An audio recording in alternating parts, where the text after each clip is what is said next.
Hi, I'm Stephanie Shelton, and this is episode 11 of Conversations on Health, How We Get There. We're going to look at the growing healthcare crisis in the United Kingdom in this episode. The government-funded and run National Health System, or NHS as it's usually known, was started in 1948, and most UK citizens really love it. It's basically the international role model for healthcare services, which are free at the point of use. But that's something Americans can only dream of.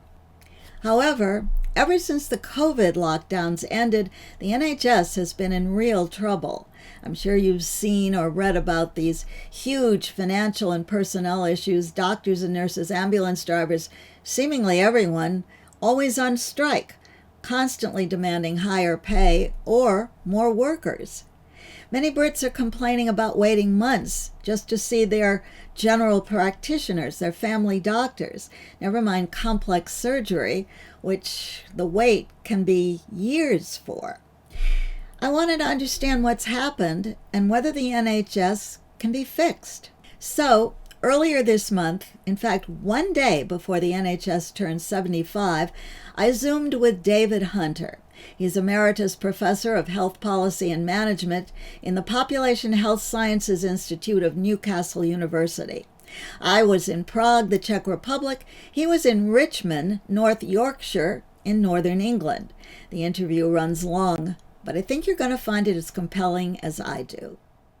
I guess the amazing part to me, coming from a mostly private system, is that it's managed to last this long, especially when you hear all the problems now, and they've made international news that you're dealing with.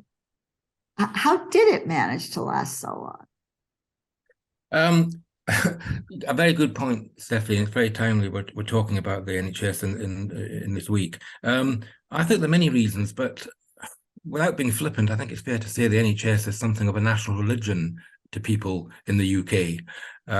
It's something people are very proud of. I think if they were to say what made them proud to be British, the NHS would come, if not top of the list, very close to top of the list. So despite the problems that have been inflicted upon it by what I will argue are poor political choices, people have great faith in the NHS. They're very loyal to it. They believe in it. They want it to survive. They want it to continue to be free at the point of use. They do not want a different healthcare system. They want the present one to function more effectively. And to that extent, there's a huge disconnect between the public and our politicians at the moment, the ones who are in government anyway.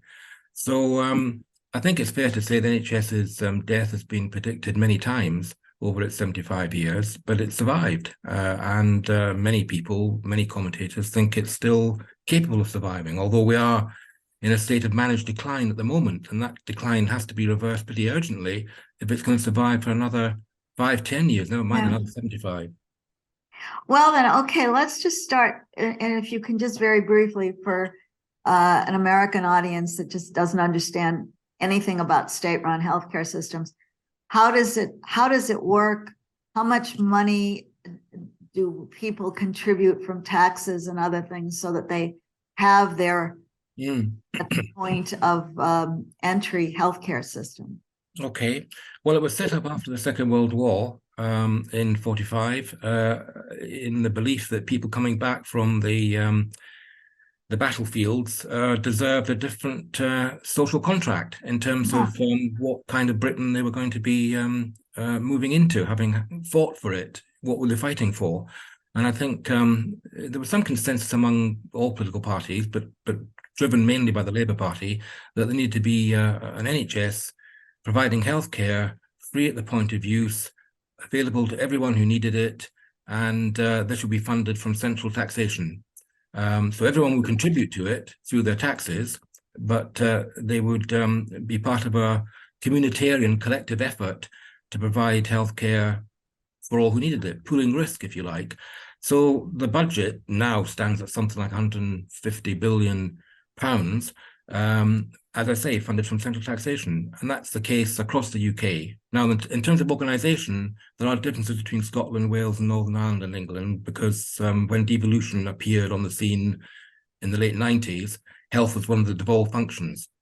So there are some differences in what goes on in those other countries, but essentially the model of funding is the same throughout the UK. And the problems being experienced by the health system throughout the UK are very similar, but there are some differences. I mean, for example, in England, we've been reorganizing the health service constantly since 1974. It seems from what you said, and also from my friends in the UK, Yeah. That it can't collapse. I mean, like you say, it is a religion. I've never heard anybody badmouth the NHS per se. No. Just the situation that it's in right now. Absolutely. I think it's been failed by policy that's ineffective. It's not failing as an institution, as a model.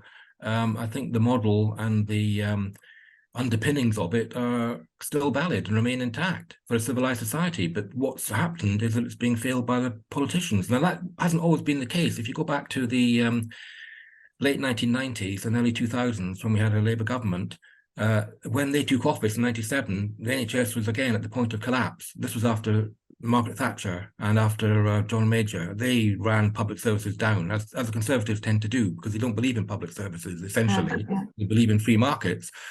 So when Labour came in 97, their first job was to start reinvesting in the NHS, setting targets for waiting times, and by 2010, the NHS was incredibly popular and doing incredibly well. And the Commonwealth Fund in New York, which has compared over the years 11 countries in their Mirror Mirror series, had the NHS at overall top of the league, top of those 11 countries, including the US, Canada, and European countries. So, and public satisfaction was the highest in 2010. Since then, it's gone down, it's plummeted. Satisfaction now is woeful. 93% of people think it's not performing well at all. They still want the NHS to survive and be free at the point of use, but they don't think it's functioning well. And it's not functioning well because government since 2010 have underfunded it, basically. Well, is it just underfunding? You talk to some conservatives, they'll say, well, it's perfectly well funded. Maybe we need to manage better or something, but the money is there now, at least, to make it work. No, that's not true. Since the arrival of austerity in 2010 under the coalition government, which has been maintained ever since, the NHS budget went from roughly 4% a year to 1.1%. That's a huge drop. Of all the public services, the NHS did better than others, like local government and education and so on. So the Tories said, oh, we've been putting more money in, but they haven't been putting enough money in. It's not the only factor, but it's a major factor. The other factor is staffing, lack of a workforce plan. We have a workforce plan now, released last week, but it's 10 years too late. We should have had this plan a decade ago at least. We have too few nurses. We have too few doctors. That's been made worse by austerity, made worse by Brexit, leaving the EU. So, and then COVID came along and was the the final straw. It's been a perfect storm. All these factors have conspired to make the NHS really vulnerable. We also have too few beds, too few hospitals. We run the system at 93% capacity, which is too hot. Yeah. I have heard, as we all have these horror stories about people coming to the emergency room, and because they can't get a place for people who shouldn't be in the hospital anymore. That's right. The social end of it has fallen down, the social services. Yes. That these people are holding the beds, and therefore, if you need to be admitted, you can't be admitted. And therefore, you stay in the emergency room instead of going to a normal hospital bed. That's right. Other people are just sent home and told to call their doctor, no matter what it is. If you're not admittable, you don't get any attention. No, and that is. Is it that bad? Is it really that bad? It is that bad, and again, successive governments have failed to tackle social care. The social care system is virtually at the point of collapse, and that's been made worse by Brexit because many of the people working in the social care sector came from other European countries, and that workforce has declined significantly. But before we go any further, this is something I don't even understand. I keep looking up, and I never find a really good explanation. What is social care? And does it differ, say, in the United States where we're privatized as against you, where you're not? it's pretty well. It's the delivery of social care is privatized here. It's private companies backed by hedge funds and other financiers. It's run by local government, but local government don't provide it. Local government have a statutory obligation to find people a place in a residential care home or provide care at home to them, domiciliary care. But the actual delivery and the companies that provide social care, it's just a mishmash of different organizations, and the quality varies significantly, and there's very little control. And the local government has itself had its budget cut over the last 13, 14 years through austerity. So they are unable to provide decent level of provision. So that's why people end up in beds in hospital that they shouldn't be in. And it's a waste of money. It's an expensive way of treating people who shouldn't be in hospital. If they were treated in the community, it would be a lot more cost effective as well. So, but because we have this division between social care under local government and the NHS under the health bodies, there's a kind of standoff between the two. It's in the interest of local government not to have people coming out of hospital beds, because they would then have to find a place for them in a social care facility. But the NHS can't run itself properly while it's got its beds occupied. We used to call it bed blocking, but that's a terrible term, so we don't use that term now. But people are inappropriately occupying beds. Don't take my bed from me. That's right. That's right. So that's a big problem too. So as I say, it's a complex issue. So it's staffing, it's underfunding, and it's not getting social care organized effectively.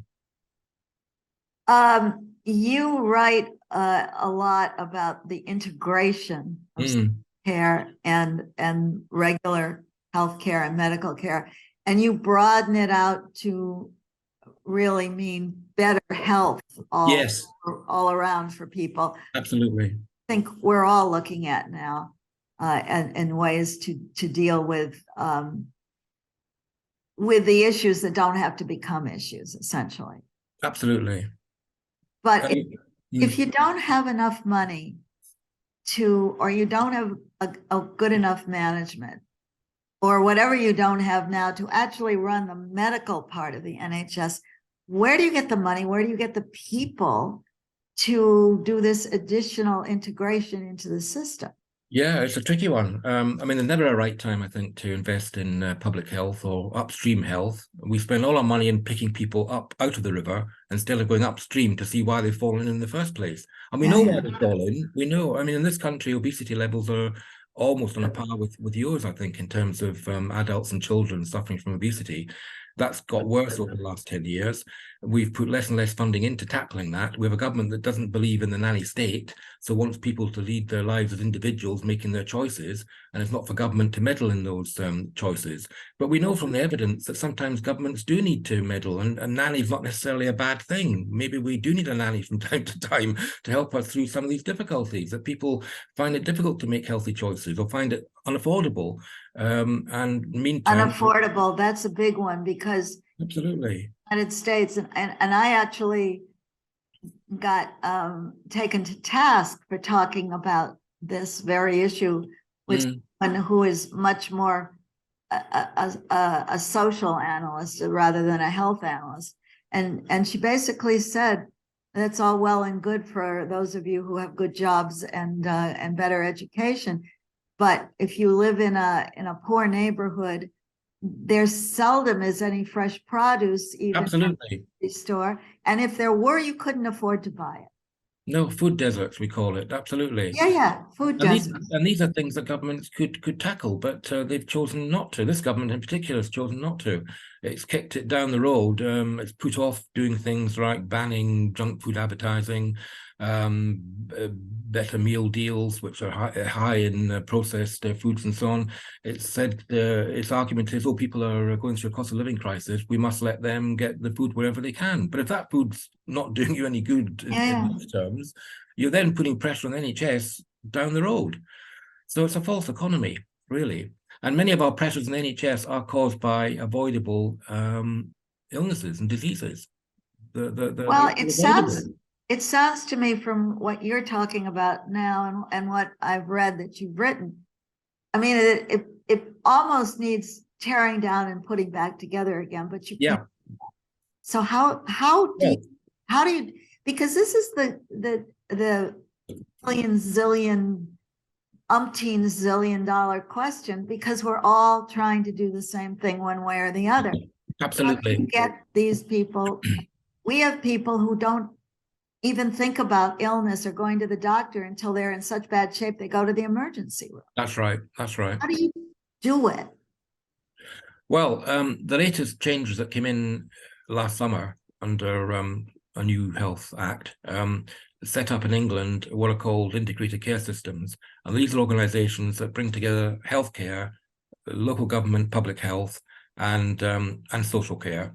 All of them, as we've said, are suffering weaknesses in terms of staffing and funding. But at least there's now an attempt to look at a place-based approach, to take a community and say, how do we want to tackle population health in this community to improve it? And get away from thinking about waiting lists and beds and acute care and healthcare. Important though that is, it's not the whole story. And we need to bring all those other services together, education, transport, environment, whatever, to look at the whole system and see where we can best pool our resources and then allocate those resources to that issue. Now, that's not a quick fix. It's going to take time to get that system in place.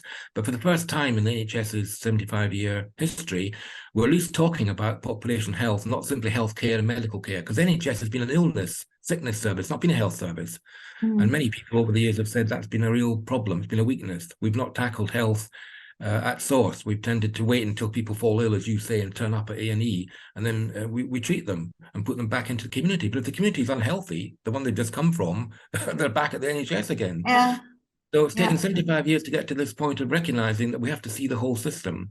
And unfortunately, all this is happening under the government doesn't really believe in the whole system, because the government doesn't believe in public services. It believes in letting people make their own choices. And it believes in small government, not big government. And what we're talking about, I think, is the need for big government, proper investment. The government does have a role to play, not the only role and not the only player, but it needs to work with the private sector and others and lead them to a different way of thinking about health. I have always had an ongoing argument we have in this country. If you fall under the poverty standard, you get essentially what we used to call food stamps, and now comes in a debit card. But it's extra help, it's extra money to buy groceries with, essentially. Absolutely. But there's no barrier on what you can buy with it, because then we would be telling poor people that you can't have what we, the richer people, can buy. That's right. So they can buy potato chips and candy for the kids, and then they don't have enough money to buy the healthy food. And how do you say it's the conservative? No. Well, on any government in our country, Democrat or Republican, we've had the same problem. Absolutely. How do you tell people you can't eat this, but it's okay to eat this in a free country? I think you make the choices easier for them to exercise. I mean, there are many people in public service who say, God, we would like government to help us make these choices, because we don't actually know what's in some of these foods. We get all these bargains thrown at us in supermarkets and so on, but they're generally unhealthy foods. They're cheaper, but they're also addictive in terms of people's salt and sugar content and so on. So people are being forced to make those choices in a way that they think is inappropriate, but they would welcome government stepping in to help rebalance it. But that's not happening at the moment. And people are going to food banks now increasingly because they can't afford to cook or look after themselves. Food banks are stuffed with all kinds of foods, some healthy, some less so, but it's a real crisis. And obesity, as I say, is a real crisis, which leads into all kinds of other diseases like type 2 diabetes. Now, we had a food czar. The government appointed a food czar some years ago, a chap called Henry Dimbleby, a former chef, who was going to produce a food strategy for the government, and the government have now kicked that into long grass and said we don't need a food strategy. People are going through a cost of living crisis. They must be left to make their own choices. We can't afford to have a food strategy, but we need a food strategy. We need to begin to think about how we do develop a healthier population, both in terms of eating and exercise and fitness. But these aren't only individual lifestyle choices. They're choices that governments can help make for people by creating a healthier environment more generally, and tackling things like air pollution and transport, and getting cars out of inner cities. Right. I mean, things. that could all be that done. stuff, but I'm one of these really practical people. Yeah, And yes, everything is connected, which I don't think is stressed enough. I mean, and yeah, what you're saying, it's all one big it is. mess. But it's just not, you think about the government agencies, it's just not going to happen. I don't know how you can possibly get a connected government to look at all these things and work together.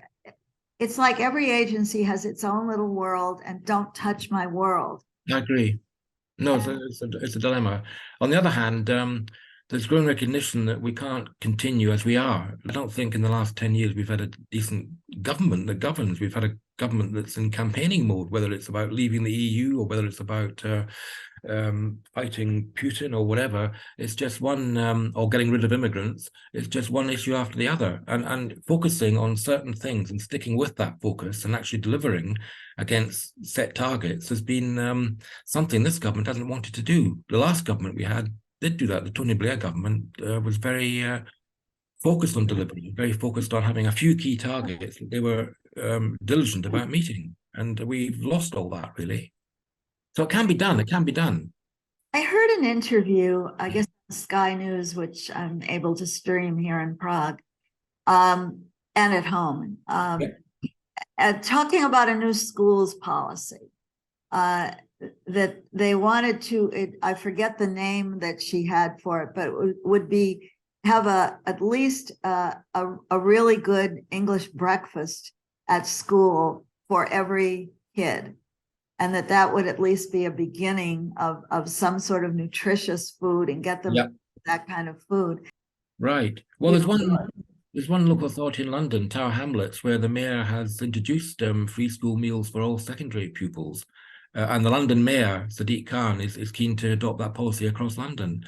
So the beacons of hope in people like that. Again, the government's not interested in any of that, but local government is, I think. So but it's a resource issue. But nevertheless, there are indications that things can change. And this is what you were talking about. Just basically has to work more closely with local government.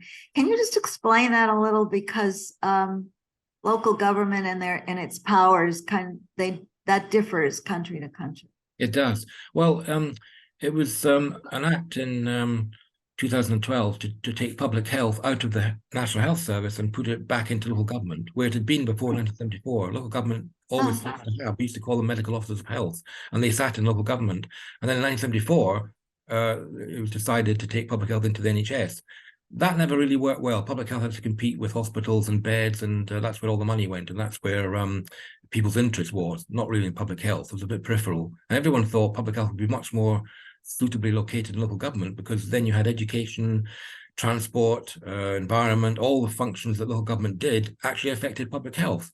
So directors of public health and their public health teams moved into local government in 2012, and they've been there ever since. It was the right move, but the wrong time, because of course the budgets were cut. Their budgets have been cut by 20% over the last 15, 14 years, which has been terrible. I mean, the COVID pandemic showed up how bad that was, because they were ill-equipped to respond to the crisis. Yeah. Did their best, but didn't have the resources, either staffing or money, to make a huge difference. We should have learned from that, and I think some politicians have learned from that, but the current government is still underfunding public health in local government. It's the right place for it to be, alongside all these other local services, but the funding issue is a critical one. And funding, it has to be really seriously regarded, because certainly what I have seen is that an awful lot of people in less educated areas simply distrust government anything, and particularly distrust those in medicine, doctors. In the US, there's a history going back where Black people were not treated properly. And so those stories come down, and so it's almost like people have to go out into the community, the trained, specially trained people, to talk to people individually and say, you've got to come in and start somewhere here, and we're not going to hurt you, and get them to believe it. Yes. Almost like what you say in your campaigns, going to the doorstep, house to house. Yes, no, absolutely. And it's a false economy because, again, I think one of the problems with this country is we've let the Treasury dominate the debate in terms of funding. And we've treated healthcare as a cost, not an investment. But funding healthcare, good healthcare, is an investment because you then lead to a healthier population that's able to be more productive. At the moment, we have a huge problem with people who aren't able to work because they're ill, but they can't get treatment because of the waiting lists in the NHS and the backlog, which is now, 7.4 million people waiting to get treatment. That's a doom loop in terms of creating a healthy economy, a healthy, productive society, when you've got people who are sick and can't get treatment and therefore can't go to work. Every time I hear some of these numbers on head reels, because we complain, that it can take 3 months to see a specialist in the United States. And, and you guys are waiting 2 years. Yes. But while I was listening to the talk about the new education plan, what is it, the 15-year plan to educate more of the UK's own doctors and nurses? Yes. To be going abroad all the time. 15 years, you might not even have an NHS. Absolutely. That's why I say we should have had this work plan that was first talked about 10 years ago when the problems began to appear. We've just been reactive. We've been on the back foot the whole time instead of being ahead of the game. So what good is this going to do, all this talk right now, when you can't fix what's there? I mean, how much did Brexit... Again, I look back and I think, and I'm thinking of COVID in the US. Nobody ever looks forward. No. And foresees, even though people warn about it, that something might change and we better be ready for it. Absolutely. And then it was the same coming out of COVID. Well, we had all these shortages. Hello? We should have known some of these, not me, but the planners, Absolutely. Well, that's what I mean about short-termism. We haven't been looking ahead. We haven't been looking to see what might come up. And when there was a planning done about pandemics, it was flu-related, not related to SARS and what happened in China. So we've been addressing the wrong problem, potentially. But also, governments don't want to put money into something that may never happen because they think, that's not something we should be concerned about. That's not something that's going to win us votes or keep us votes. So it is dispiriting, but I do think I think there is a mood changing in this country now. I think people are increasingly angry, not angry in the way the French are angry and go out in the streets. We don't do that in this country, generally speaking, although that might happen. But I think people are angry. I think they're feeling they've got a government that's disconnected from their concerns and is governing for their own narrow vested interest, but they're not governing for the country. And I think we've seen that over COVID, we've seen that over Brexit, we've seen a government campaigning with a very narrow base for its agenda that isn't the agenda the country is signed up for. It wants a different agenda. It wants proper investment in public services, not just health, education too, suffering. Huge problems, strikes throughout the education sector, strikes throughout the health service, strikes throughout the railways. This suggests something is deeply wrong, but the government isn't tackling any of this. It's letting the strikes go on. It's bizarre. Yeah, but then you have to wait for the next election unless Parliament, decides differently. Too early, yeah. And so, okay, I'm sitting here and I need a knee replacement and I can't go to work until I can walk on my leg. Yep. And I've got a 2-year wait because it's voluntary somehow. It's not a heart attack. How can you fix that so that, how do you reduce it if you don't have the personnel? How do you do it?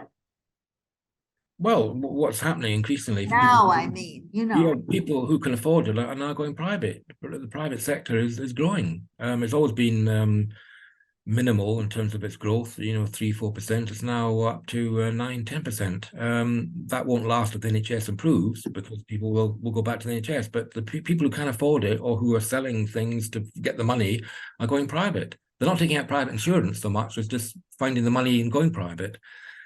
Can you get private insurance in the UK? You can, yeah, you can. But then you're paying twice in a way. You're paying for the health service and but some people do that through their employment. Their employment has that as a perk, private health insurance. So that's normally how it's done. People don't generally take out private insurance themselves, although they can do, but they get it through their employment. So if you go to a private doctor, Do you end up in the same hospital? Do they have their own hospital? Can do. The NHS gets some of its income from letting some of its beds go private. It's not supposed to queue jump. You're supposed to have that as an income stream, but it's separate from the NHS. Although that's a bit tricky because a lot of the doctors work in both the NHS and the private sector. Not all, but some. So there's a kind of false economy there in a way, because if the private sector expands to a great extent, that's sucking resources out of the NHS. Yeah. So it's not the solution really. I think, and also if things go wrong in the private sector, people often end up in the NHS. The private sector is good for certain things, but not good for complicated illnesses or procedures. It's good for basic routine elective surgery. But if things go wrong, people then end up in the NHS. Yeah. So, but then in a way, we're propping up the private sector because the people who are trained publicly through public money to be doctors and nurses. If they go and work in the private sector, we're subsidizing it. All right, so I make you dictator for however long it takes.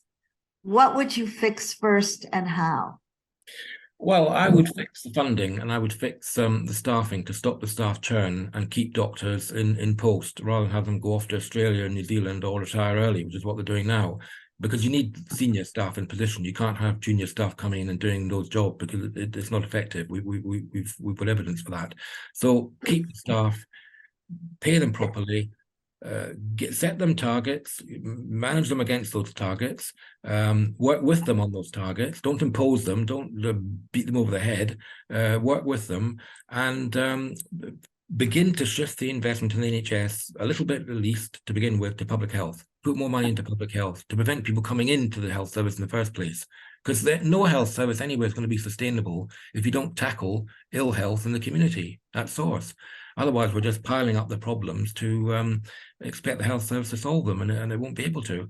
So my priority would be to get investment back up to 4% per year, set some targets, pay the staff, keep them in position, and then begin to grow the workforce, grow the beds, grow the hospitals in the longer term.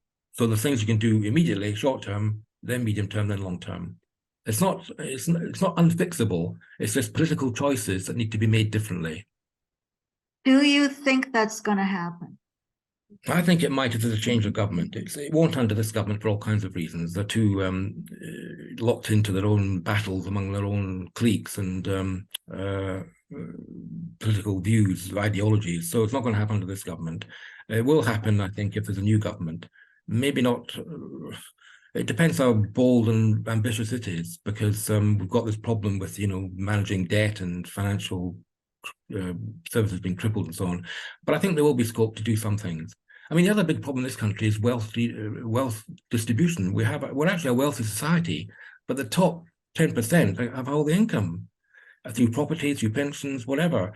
It's the younger people, it's Generation Z, whatever, millennials as well, who are suffering. People in their 30s and 40s, 20s are suffering. People in their 60s and 70s are generally doing very well. We've got a skewed system of taxation, which doesn't really tax those who have the wealth. It taxes those who don't have it. So there's a huge job to be done, I think, on redesigning our tax system. And I think any incoming government has to see that as a priority as well, that there is actually money there. It's just locked up in the wrong places with the wrong people. And that could be redistributed in a much more fair way. But what about telemedicine? Is that something that should be emphasized a little more, and would that take some of the burden off the NHS? Yeah, it could be. It's happening a bit. It was happening before the pandemic to some extent. We were talking about it years ago, but under the pandemic, people were making contact with their GPs, their primary care doctor, through phoning and telemedicine, and not appearing at the surgery. And that's continued since. More and more people, and young people actually prefer that. They don't necessarily want to have to go to the doctor, make an appointment and so on. They're quite happy to do it over the phone if they can. So that is happening. And I think that's partly a generational thing, but people are generally happy with that. We just need more GPs. That's the problem. If you need, again, I'm thinking of the Czech system, because I've done some podcasts on the Czech system. All right, yeah. And their younger doctors would graduate and go to the UK because they could get better experience because they had senior doctors to manage them more than and they could make a lot more money, from a Czech standpoint. That's not so true anymore. No, it isn't. Because the salaries have gone up here and apparently not in the UK. No, absolutely. But if you were to simply go very quickly and go out to just try to get more foreign doctors, would that help? Could you do it? I mean, apart from the moral and ethical issues, which I think are problematic, I'm not sure that's an option now. For part of the reasons you say that many of these countries, Poland, other Eastern European countries that were sending people over to the UK, they're actually wealthier than us now. Their economy is growing at a faster rate than our economy, which is going backwards. That's entirely related to Brexit. The current government won't say that. They'll say it's due to Ukraine and Russia and the pandemic. But the key problem with this country is having come out of the EU and the single market, which has affected our economy, affected our labor force, affected all kinds of things that people hadn't really predicted would happen or thought would happen or were prepared to happen. So we've really created a huge act of self-harm, which I think we're now desperately trying to find ways out of. But I don't think going back to recruiting heavily abroad is going to be the answer. It might help a little bit. And of course, we still have massive immigration from countries like India and so on in Asia. And some of those people will end up in the NHS and elsewhere too, and that's fine. But I think we do need to begin to broaden out our medical places, our nursing training, and so on, as the long-term plan suggests, the workforce plan suggests would happen. But again, none of that's going to happen quickly. So in the short term, I suppose getting some help from overseas would be useful, but I don't think it's going to plug the gap completely. Have you done a study, or has somebody done a study on actually how much money could be saved in the healthcare system if you could get out and do something about obesity and diabetes and even things leading to heart problems? Yeah, happened. There's been a lot of work done showing the cost effectiveness of these interventions. Yes, I mean, there's evidence to show that if governments were to invest more in public health and do things like they did with banning smoking in public places, then that would release funds either to put into other aspects of health and social care or to put into other services. But it would definitely be cost effective and would definitely ease the pressure on services. Could anything be done? We touched on this earlier, but could anything be done relatively quickly? I mean, I'm thinking about the smoking issue. Yes. We banned smoking in public places, yes. County by county, state by state. There was never a federal edict, and it took 10 years. It could be done overnight. It could now, yes. One advantage of a national system is that you can do it at the flick of a switch. You could do it on day one. You could have an appointed day and that would happen, and that happened with smoking. But there are interesting things happening. Scotland, for example, introduced a minimum unit pricing policy on alcohol 2-3 years ago, and the evidence for that is actually remarkably effective. Okay, it's affecting some people in terms of equity who drink a lot. They're having to pay more for their drink, but it's actually eased the pressure on A&E, few hospital admissions, people's lives are better generally. The government in England won't introduce minimum unit pricing because it's seen to be the nanny state. Wales are thinking about it. So there are things that governments can do and have a result quite quickly. I mean, that minimum unit pricing policy has only been in place for 2 years and it's already showing results. So that's good. So it's not all long-term stuff that goes into the next election or into the next government. You can do things within the cycle of an election, 3 to 5 years, to show results. Do you have anything else that you want to bring up? We've touched on everything, I think, that's important. As I say, none of these things are immutable. I think they're due to political choices at the end of the day, and we can change those political choices. And if people feel angry and want change, then it's within their power to bring that about. I don't think we're helpless in all of this, and I don't think we've got a broken model. The model's just not been well served by our politicians at the moment. Okay, thank you. David Hunter is Emeritus Professor of Health Policy and Management in the Population Health Sciences Institute of Newcastle University in the UK. I think now you begin to understand the complexity of the problems faced by the UK's National Health Service and basically all forms of healthcare. As populations age and drugs and procedures become better and much more expensive, we all need to become healthier. so we won't have to pay so much more for hospitalization than for medical care. In the next episode, I'll talk to a Czech friend who hasn't had much need for healthcare services, but wait till you hear how comfortable she is, because she knows that she'll be taken care of without being beggared if she does need medical care in the future. I schedule one new podcast a month, so look for this next one in August. The drop day, usually the third Tuesday of the month. Updates wherever you get your podcasts. I'd really appreciate it if you'd subscribe. We're on Apple, Google, Spotify, TuneIn, iHeart, Podchaser, and my host platform, the Podbeam app. The video version is on YouTube. Show notes and links on my website, stephanieshelton.com/conversations. I'm Stephanie Shelton, and until I see you again, please take care of yourself and those you love. Conversations on Health, How We Get There is produced and edited by Frank Harold. Research assistance from Dr. Richard Saltman, Professor Emeritus of Health Policy and Management, Rollins School of Public Health at Emory University in Atlanta.